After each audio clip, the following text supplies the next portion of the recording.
baby. Check it out, y'all. What it look like. It's your main man, Fabulous, man. I'm holding it down with Reec, my brother Reec. Reec, the homie Reec. You already know, man. It's Taylor Gang. I die. Who you with? Reec. Yeah. Who you with? Who you with? Broadcasting live from Media Campus West. Got another special guest in here. We're talking about excellence today, baby. My guy Ron in the building, man, with the Premium Cigar Company. And man, we got a gift box from you. We gave it out to some friends. The friend said, "Oh my God, where you get these from? Don't tell me, you know, Castro, you've been peddling from Cuba." I said, "Nah, man, that's Ron. That's Big Ron with the cigars, the Premium Cigars." And I just wanted to, we just wanted to highlight you because you're doing something in this sector that we don't see a lot of us in. We do see a lot of us enjoying it online. We see a lot of people going to the cigar lounges, like my homegirl Monica. She got a cigar lounge, Stanley Cigar Lounge, and it's another one in the area. And you see them popping up, and Cam Newton has it, so it's becoming a popular thing for us to kind of, you know, sit back, relax, kind of congregate with our friends, and you know, you have that association with it, but you have your own company. I do. How did you get started with your own company? Like what came about, man? How it came about with me starting my own cigar company. I'm originally from Miami. Okay. 305 Dade County. Sir, what's happening? Yes, sir. You know what? Let me interrupt the interview. I should have known that. Ron is always super fresh. I always got the matching outfit, hat, sneakers, belt, socks, everything. I should have knew he was a Florida boy. You know what I'm saying? You're killing me right now, man. You're killing me. You should see his shoes right now. He got the Miami color green on. I ain't mad at him. My bad, man. No problem. Well, it started as you know, us just sitting around in my brother's garage in Miami smoking cigars, and I came to the conclusion why we keep buying everybody cigars, and we right here from Miami, and we actually have friends who grandparents own cigar companies like Perdón and a couple other companies down in Miami, and those kids were local. They went to school with us. Oh, wow. Okay. So I came to the realization, why can't we have our own? Right. That makes so much sense. And that's what we need. Our own? Yeah. And, you know, your dream is not everybody else's dream. That's true. But it is yours, though. It is yours. And now it's fruition. If it's yours, you run with it. Now, hold on. This is where we hit the hype bell.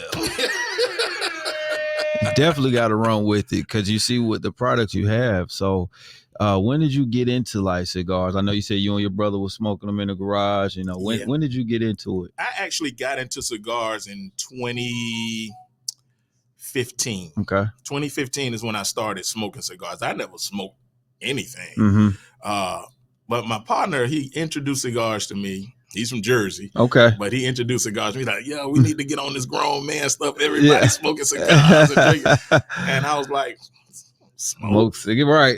But I tell you, I had a couple of cigars and I got sick the first time. I really wasn't feeling cigars. Yeah. Until I really started feeling cigars. Okay. Oh my God. What was the switch? The switch was when I got the right cigar. Okay. Because me smoking cigars and picking up random cigars, I didn't know what I was doing with cigars. I was just, I'm with the crowd. Right. It looks good. Yeah. It's flashy. So that's what I was going with until I really picked up the right cigar. And I tell y'all, it wasn't no $40 or $50 cigar. Oh, it was the right cigar. It was my right cigar. Cost me $7.50. Okay. And from there, I wanted the experience and the knowledge, and I that's when I really got into cigars. Okay. The different leaves, the different textures, the different smokes, the different tastes. That's when I really start feeling cigars. Okay, man, you put me up on game because I don't smoke at all, right? But I've seen people do it, and I see people they talk about these different names and they dropping these different brands and the leaves and all that. I'm like, that sounds exciting. You know what I'm saying? It sounds like a collectible type situation where you start being a connoisseur of your craft, you know, of your leisure per se, you know. So you said it wasn't a $30, $40 one; it was a $7.50. $7.50 stick. But it pulled that right. drove me crazy. Okay.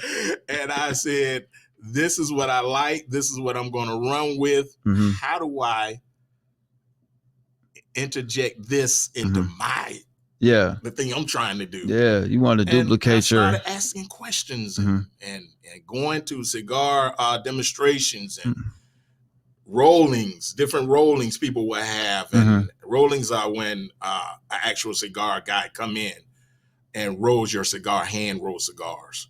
That's when you really find out about the product that you're smoking. Okay. Because I could sell you a cigar and I could roll it from a leaf from out your house and you think it came from Cuba. See?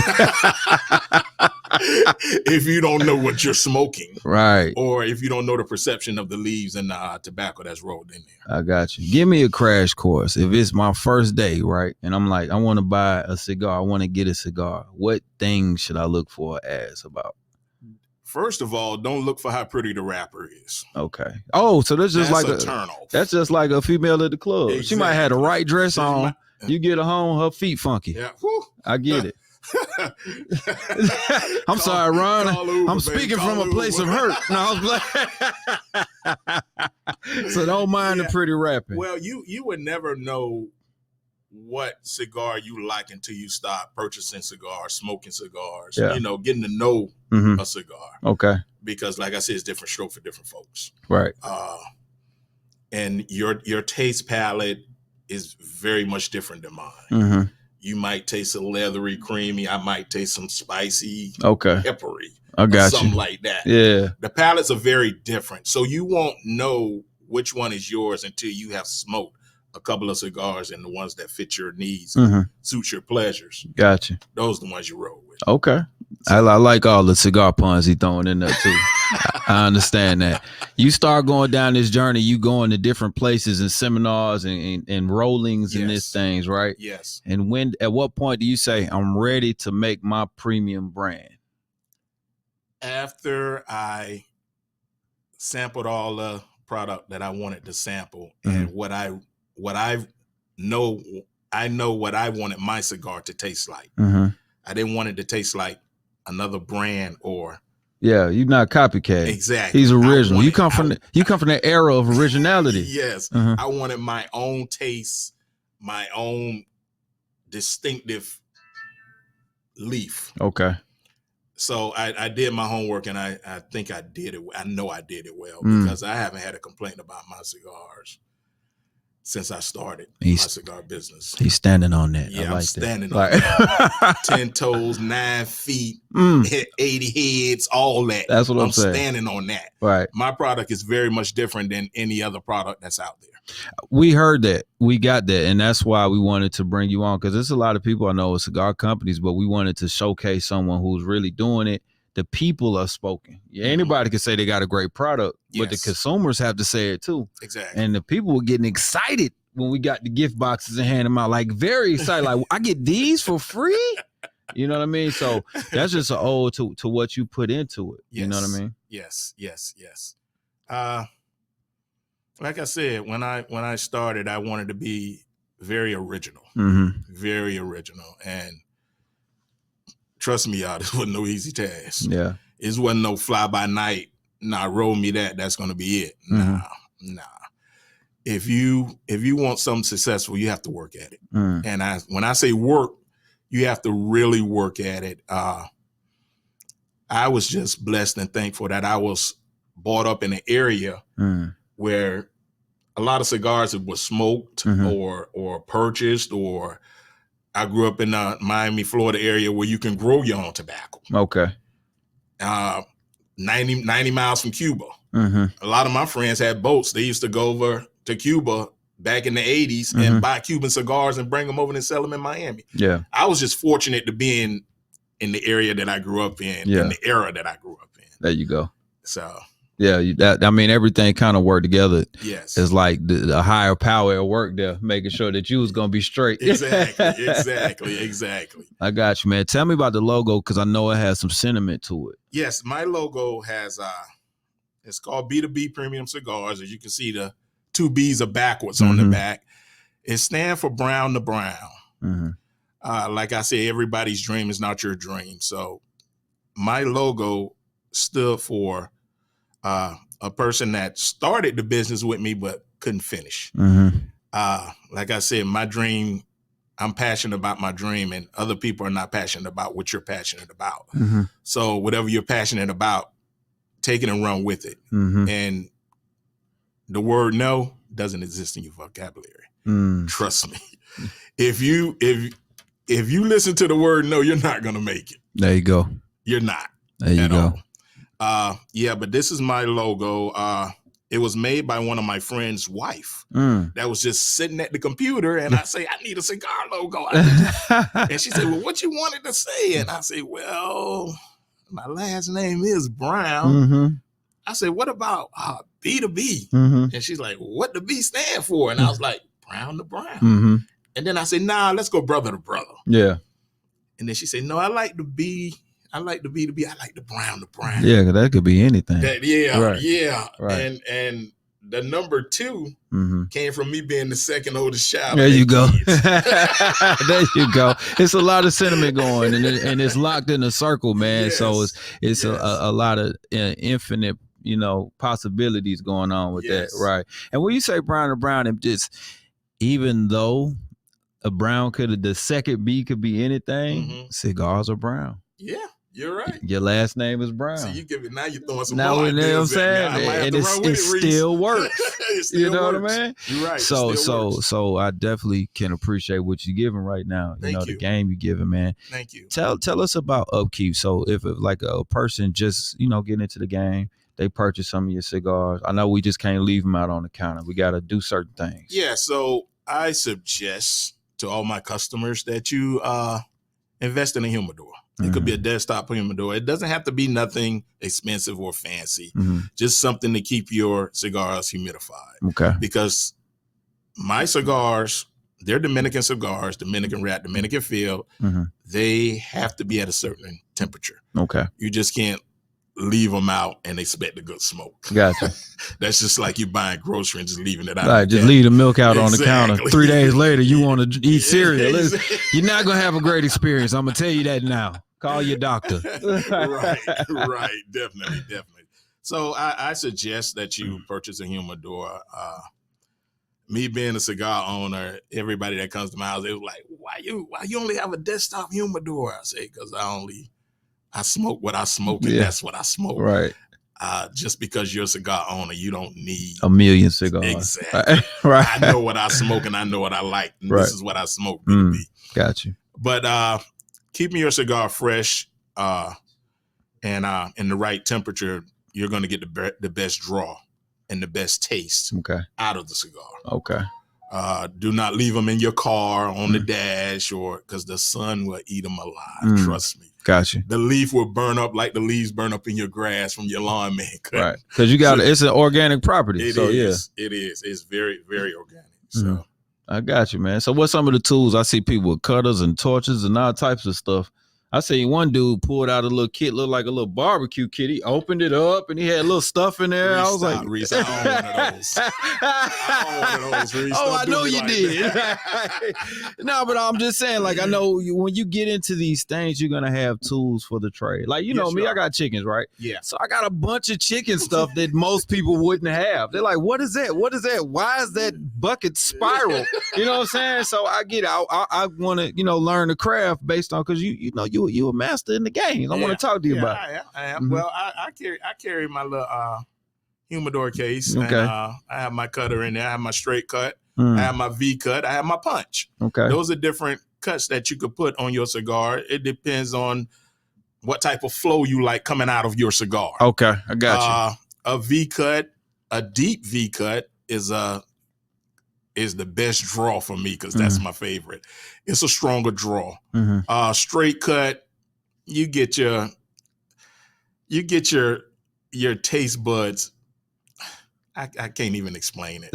You teasing your taste buds a little bit. Yeah. Your punch. A lot of people prefer the punch because it looks cleaner than the cut or the V cut on the cigar. Okay. But like I said, the V cut, the punch and the straight cut. Straight cut. Okay. They all of them are totally different draws out of a cigar. Gotcha. And you will have to try each cut to see what fits your palate. Gotcha.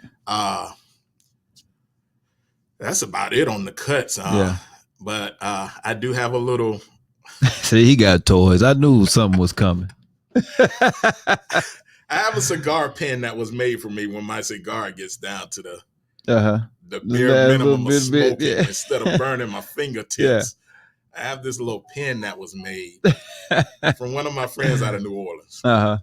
And when I stick that pen in there, that's when my wife called me a crackhead. Oh, you out here looking real bougie with the pen. Pinky up. Don't tell me you got the pinky up, Ron. But for those of y'all that know, back in the 80s when we had the little pinchers. Yeah. We call them roach grabbers. We know what we talk about. It's okay. It's all right. Everybody came from somewhere. Well, I do have a pen, and I do like to get the best out of my cigars and the most. There you go. Nobody wants to burn their fingers. We want all our bang for our buck. So that's another one of my toys I travel with. Okay. That's funny. That is funny. I like that though, man. I had to explain that to my daughter. She said, "Why you stick that thing in there? You trying to get it all?" And I was like, "Yeah." Hey, listen, man. I eat chicken down to the gristle. I grew up with my dad and my granddaddy. My granddaddy said, "You eat that chicken down to the gristle." You know what I'm saying? I understand, bro. Yes, sir. Yes, sir. I get it, man. I enjoy smoking, especially with my friends. Mm-hmm. We have a lot of agree and disagreements when we're smoking. Yeah. It seems for some reason the cigar always end up on the good side of the disagreements and the agreements. Yeah. So it's a very sociable, uplifting if you're talking what you need to be talking about. Yeah. That makes sense. It's a good social tool. Smoking is a good social tool that I like. Mm-hmm. I really enjoy. I love educating people on my product, my cigars. Yeah. I don't talk about nobody else's product because I don't know about nobody else's product. I like that. B2B. I love that. So if you come up to me and you ask me what you think about this Fuente cigar, and I'm going to tell you, I don't know, you smoking and you let me know. Right. But I could tell you about this B2B Premium Cigar. Right. Every day, all day. Twice on Sunday. So, but I love smoking. I love smoking. Yeah. Like I said, I just started in 2015. I'm not a cigar connoisseur or I'm not a cigar aficionado. I'm not none of that. Yeah. I'm just, that's what you do. B2B. Yeah. I'm B2B. I love that. You know what? When I get into these groups and talk about agriculture, right, it's somewhat of a release for me. It's like a good space to be in with people, and we're talking about something that we all share interests. Exactly. How is it have you noticed what it's done for you, like on the mental health side, with being able to enjoy this with people? It slowed me down, my attitude, I tell you that. Okay. Because I was a hothead. I mean, Miami, I understand. I was a hothead, man. The people that grew up with me, they could tell you I was a hothead. I had to react to everything. Yeah. But, as you get older, you get wiser. Yeah. And as you get wiser, you see what can hurt you and what can help you. What's worth your time and effort and energy. And a lot of that I went through in my late 20s, my early 30s, my early 40s, a lot of that stuff could have been, okay, bro, you got that, I'm gone. Yeah. Yeah. But it has really made me mature, dealing with folks, dealing with situations. Yeah. In the world today and, what's going on, especially with my family. Because my daughter, my wife will tell you, when I talk in the house, first of all, it's going to be loud as hell. Dad, turn your microphone down. Yeah. Well, it's not my microphone. It was my attitude. I get it. You know what I mean? Yeah, I get it. And I really had to step back and evaluate myself. And doing this right here, I spend a lot of time alone. There you go. And when you spend a lot of time alone, you spend a lot of time thinking. And when you spend a lot of time thinking, the things that you think about, that you put into thought and action, you do a lot of doing. and my doing was change. Gotcha. I love that. Yeah. So yeah, that's beautiful, man. We all need to find ways to have some growth. Yes. You know what I mean? Yes. And you been able to start a company, a successful company and a premium brand at that. Yes. While doing self-reflection, man. Let me hit the hype bell for that. Cause that's awesome stuff, man. For real, man. A lot of people don't reach that point. So you be able to do that, share your story. It's an inspiration to other people listening. You know what I mean? Because you might have a young brother out there right now want to do some type of business. Yes. Now they've heard it's going to take some time. It's going to take some work. It's going to take some self-growth. But at the end of the day, you can sit and look at what you brought to fruition. Exactly. Exactly. And I appreciate y'all, Reece. Oh, yeah, for sure, man. Thank you. I really do. When I first met you and your father, I think I met y'all like 2 years ago in the city. Probably so. when y'all did the Juneteenth thing. Yeah. And I was like, damn, that brother, they're cool. I don't know who he is, but he cool. And then I ran into y'all again, and I said, hold on now. This is my second time seeing him. They got something going on. Yeah. Let me get with them. And when your dad came to me about cigars, bro, I was ecstatic. Y'all seen the smile on my face? Yeah. You didn't see it in my heart. Hey, we could feel it though, and I mean, you got a genuine spirit, bro, and we all come from something, and I think when you come from something, you recognize that right off the rip. Yes, you know what I mean. We understand that you got to work for things, and you gotta appreciate the things that you work for once you get them. Exactly, and the right people will too. Yes, sir. Yes, sir. Yes, sir. Yeah. Well, I really appreciate you guys. I appreciate you guys. Y'all know I'm a little nervous. My wife called me walkie-talkie, so she said I talk a lot. So I am a little nervous on being in front of the set today. But hey, now you talk about what you know. I heard no nervousness at all. I just heard about this brand, this beautiful brand. If people want to try it out or learn more about the product, what do they do? Where do they go? They get me on social media. My daughter and I working on my website right quick, but I'm on social media, Instagram, Facebook. Just look for the B2B symbol. Look for this symbol right here. Yep. And you'll find me on Facebook, or you could just, reach out to me via phone or whatever, because my number's on those social medias. Yeah. So if you can't find me, I work for the city. There you go. I want to ask you this too. How is it? Because like you just said, your wife will comment, your daughter tells you, she's helping with the social media. How is it being able to involve them in something that has all y'all names on it? They were, when I first bought it to them, they was like, cigars. Oh, that's right. Cigars. Dad, really cigars? Now they're feeling it now. They're feeling it. We did our first festival last year with the city of Atlanta. Okay. We had our booth set up out there, and my wife and my daughter was doing the sales on the computer, and my wife was telling people about the product, and I had to educate them on the product and how to present it to people. But they love it now. They're getting the knowledge of it. My wife make all my t-shirts. She make all my cigar boxes. Wow. She makes my hats and everything. They're getting into it. I have a son that played in the spring league, the last season they had it for the NFL. Okay. He trains with Lily now. He's around a lot of big athletes. Yeah. Lily and Marietta. Yeah. And he's getting into the cigar business. And some of his boys purchase my cigars now. So but they're getting where I'm going, where I want this to go. Yeah. Because when I leave here, this is not mine anymore. This belongs to y'all. I love that. Yeah. And your name, like you say, your name is on this label. Legacy. Right. It say B2B Premium Cigars, but it's legacy. Legacy. Exactly. That's amazing. Yeah. It's been a great trip. I can't wait to see what the future brings. I love it, man. On that note, that's where we're going to leave it. Check out B2B Premium Cigars across all social platforms. Ron, thank you, man. No problem. Thank you, brother. Coming by with us, man. When he stand up, I'm going to get his shoes on camera, too, because they fly, too, man. Shout out to everybody checking out this interview. This has been another one on Black excellence in the business world. And now we got a little bit on the family side, too. So start your brand today. If you were thinking about it, start it today. Don't let nobody stop you. What you said about the dream, Ron? Your dream is not everybody's dream. Run with it. There it is. It's time to see who's with Reece.